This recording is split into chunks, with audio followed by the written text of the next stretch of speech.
Hello guys, welcome back to my YouTube channel. তোমরা কেমন আছো? আশা করি ভালো আছো। আমিও খুব খুব খুব গাইস আমার ঝাপতে যাওয়ার সবাইকে দেখাচ্ছি, দেখতে থাকো।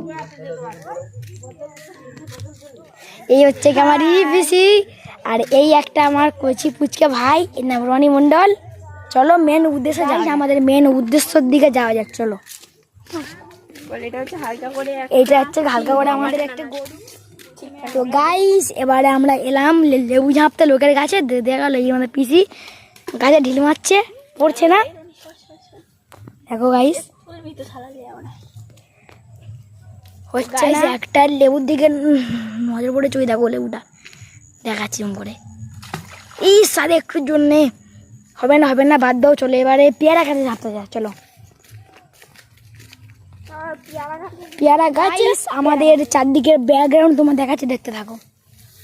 দেখো কত কিউট ব্যাকগ্রাউন্ড, ঠিক আছে। আর আমরা চলে এসেছি হাতে কি, এবারে চলো পেয়ারা ঝাপা যাক। মানে আরে মানে একটু করে পেয়ারা, তাই তো? পেয়ারা না, আপেল না, পেয়ারা, সরি। এই দেখো একটা গাছ, এটা পেয়ারা। এই দেখো আমার একটা ভাই গাছে উঠেছে, এই দেখো। আর একটি পেয়ারা পাড়ার উদ্দেশ্য আছে। এই গাছ পেয়ারা পড়েছে ভাই, গাইস পেয়ারা পড়েছে, ফাইনালি পেয়ারা পড়েছে।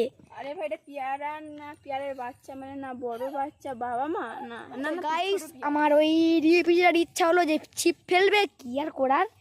মেন তো পাতা দিয়ে ফেলা যাক, কি হয় দেখি। পাতা দিয়েছি ভাই, আমি প্রথমবার শুনলাম।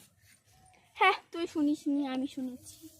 চল যাক, এই দেখো গাইস কি হয়। ছিপ ফেলছে, দেখো ভাই। এই মাছ পড়বে কিনা আমি বলতে পারবো না গাইস। ও ভাই টেনে নিল। এই কেন গাইস তো মাছ পড়েছে। আবে এটা মাছ না অন্য কিছু বে। এ ভাই আমার পিসির টেনে নিচ্ছিল ভাই। চলো সেই পর্যন্ত টাটা।